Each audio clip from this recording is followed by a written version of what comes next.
What's up, my fellow designers? Today, I wanted to make a video that was actually requested by somebody in our Instagraphics Pro Network about monitors. You probably clicked on this video because you wanted to know more about what kind of monitor you should buy as a graphic designer, and that's what this video is about. Before I jump into these monitors, there are 5 things, yes, 5 things that you need to know when doing your research on a monitor that's best for you. Maybe one of these monitors isn't the best fit for you because of budget or something else, but I want to at least give you the options and know what to look for. The first thing that I want you to consider is the panel. The panel is really important. This is going to give you the biggest color accuracy feature of the entire monitor itself. There are 3 different types of panels that you can get. The first one is the most common, but also the most expensive. When you start treading into this area, the monitors are going to start to climb up to the $400, $500, $1,000 range and even higher than that. I was doing research and actually found one monitor that was like $4 grand for one monitor. Can you believe that? So IPS is going to be your way to go. If you see the VESA or VESA certified on there, that is a very high quality monitor. I would always recommend one of those VESA certifieds first. They're the UHD monitors. But I want to make sure that you understand that the IPS, the VA, and the TN, these are keys to your monitors. You can get away with a VA, but try to stay away from the TN if you're a graphic designer or working in the graphics field. The second consideration is the resolution of the monitor. It's really common now to see 1080p monitors are pretty much everywhere. That's kind of the standard, but you're also going to see the rise of the 4K, 5K, and even 8K monitors. Getting a high resolution monitor is going to give you a higher quality image.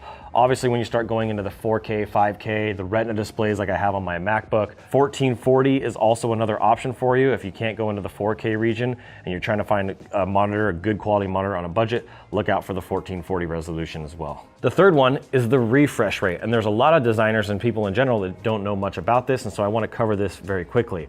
The refresh rate basically means if you're doing video and you're shooting the video at 120 frames per second, but you have the 60 hertz refresh rate monitor, you're not going to be able to watch that video at 120. You're going to have to watch it at 60. So it's going to really limit you. But if you're not doing video and you're not doing high-end video like that, which most people aren't, then you don't really need to worry about this too much, but this is just a small consideration that I wanted you to think about. The fourth factor and thing to look at is the curve. These curved monitors have become really popular lately, and I'm even looking at them for some of my office computers, but I really want you to consider looking at a curved monitor. I've heard really good things, and how you can judge that is based on the radius as well as the millimeters. So you'll see a 1500 versus a 1900 versus an 1800. The smaller the number, the more the curve. So make sure you get a good monitor, whether you get a flat one or a curved one. Having a curved monitor can be pretty cool, but what I like personally is being able to have the split screens, and that's something that I'm going to talk about here later on in the video. The fifth factor is the size. Depending on the desk or where you're going to be using the monitor or how you're going to be using it or how many monitors you have, you may want to go with a little bit smaller of a size versus a bigger size. The monitors that I have now are 25-inch wide screen monitors, and I really love the wide screens because they allow you to do split screens. And so I'm able to split my screen up to 4 screens on that, and I have them all stacked up on there, which is really cool. I can't do that on my MacBook, or I can't do that on other computers, but if you have the split screen on a bigger size like a widescreen computer, or a widescreen monitor, that's a really cool option. And so if you want to get multiple monitors, you can save some money, but make sure you get a more gaming style widescreen monitor if you're going to do that, because you want to have that good color accuracy, the IPS, and some of the other things I talked about. And the last factor that I want to cover for you before we jump over to the monitors themselves is the anti-screen tearing. This anti-screen tearing is actually something that I didn't even know existed. I've actually seen it happen. It's when you're moving across the screen and you're doing something really fast and you see the screen tearing, you see some of the lagging because it's having a hard time catching up. Well, one of the ways that you solve this is by getting an NVIDIA G-Sync or a AMD FreeSync. Those are the sync monitors that are going to help you with the anti-tearing, which is a really big deal, something that you should be considering, something that I now know that I wanted to share with you guys as well. So those are the 6 factors, and now I want to get into the 7 monitors that you should be considering if you're looking for a new monitor. All right, so let's jump into it. Monitor number 1 is the Asus ROG Swift PG27U. Q. That's a long name. The Asus, I'm actually going to read it here. The Asus ROG Swift PG27UQ, and I'll put the link down in the description as well. But this is the IPS monitor as well. It's a 27-inch monitor. It's a beautiful monitor. The resolution on that thing is 3840. by 2160. It's a 4K monitor, very, very high quality monitor. It's pretty expensive, but the refresh rate on that is 144 megahertz. You heard me talk about that. That's an important factor, and that's kind of where you want to be at the minimum. The thing about this monitor is it doesn't have a curve. It's not a curved monitor, it's just a flat monitor, and it does have the G-Sync anti-screen tearing. So that's a really important factor that I now know about that I want to make sure that you look at as well. And I think that this is the best 27-inch monitor without a budget. So if you're looking for a high-end, really high-quality monitor, I would definitely consider this one. And I compared some of the other Asus ROGs that were very similar to this, and this one was much more superior and kind of a newer monitor in general. Monitor number 2 is the Dell S2721QS. That is a mouthful. We're gonna put the descriptions down there because I can hardly say them, so I'm sure you're not gonna remember that, and you probably don't have a pen to write it down, which you should. Shame on you. I'm just kidding, no shame. But I want to make sure that you remember these and you actually take these down. So click the link in the description to check them out yourself. But this monitor is also an IPS. The resolution on this is also 3840 by 2160, and it's a 4K monitor. The refresh rate is 60 hertz on this, so this is a really good monitor, to be honest. Anything above this is probably overkill, especially on a 4K. And if you're doing graphic design, there's no curve on this one either. And it does have the anti-screen tearing with the FreeSync. So FreeSync's really great, so is the G-Sync. So these are a really good option. I think this is the best budget 4K monitor that you're gonna find for under 350 bucks. So if you're looking for a tight budget, this is a really good option for you. You kind of get good bang for your buck. Monitor number 3 is the LG 27UN850W. It just keeps getting longer, folks. That's why the descriptions are so important. But this monitor also has the IPS panel, 3840 by 2160. It's a 4K as well, 60 hertz, no curve, and has the anti-screen tearing with FreeSync as well. So this is a really great monitor I want you to consider. And this one I picked because it is the best budget monitor under 450 bucks, but it's not as good as number 2.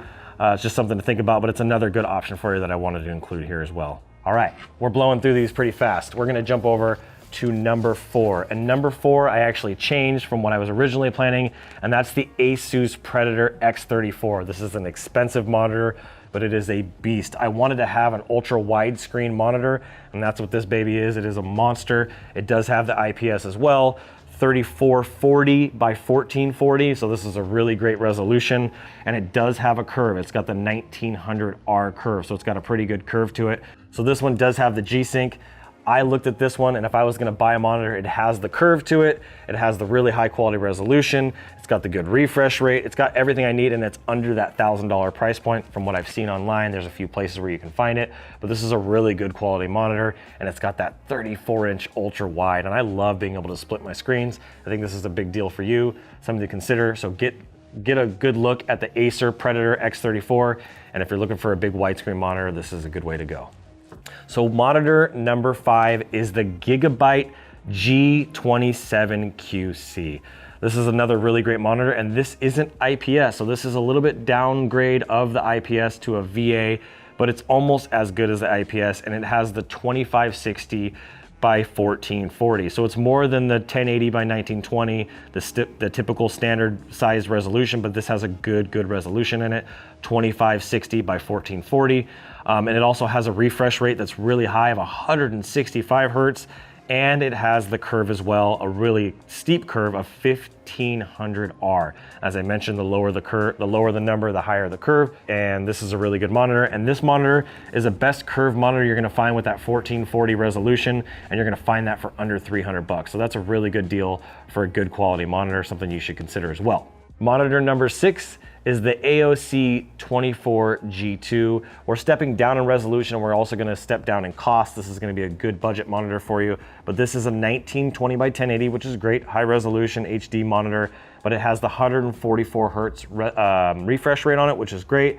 It doesn't have a curve, so this is just a flat monitor, and it's under 200 bucks. So this is a really good option for you if you're really on a tight budget. Consider the AOC 24G2. Monitor number 7, and this is the last monitor, and it's another AOC. And this is the AOC C24G1. This is a 24-inch monitor. These last two were 24s, and I think all the rest of them, other than the Predator, were 27s. But this one is a VA panel, so we're not going into the NAs or the TAs. I mean, we're sticking with the VAs and the IPSs. But this is also 1920 by 1080, has that 144 hertz resolution, and this one is curved. It's got the 1500 curve, which is great, and it has the FreeSync anti-screen tearing as well. And this monitor is the best curved monitor that you're gonna get with the 1080p resolution, and it's under 200 bucks. So whether you're going for the high-end $1,000 monitor, and you can go into those $4,000 or $5,000, $3,000 monitors if you want, but if you want to keep it on a budget, that's what I was trying to find, is something that were really relatable and realistic for you. And these monitors, these 7 monitors here, are going to be a really, really good deal. So those are the 7 monitors. Like I mentioned, we're going to put the descriptions for each of those in the description of the video. We'll link them so you can actually check them out on Amazon. Most of these are Amazon links. And I hope this helped you guys out. I wanted to make this video because Mercy asked.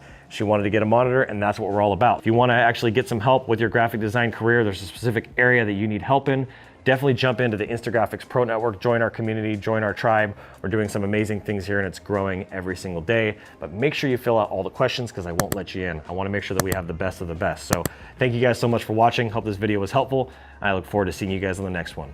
I'm Adrian Boycell, and as always, keep looking up.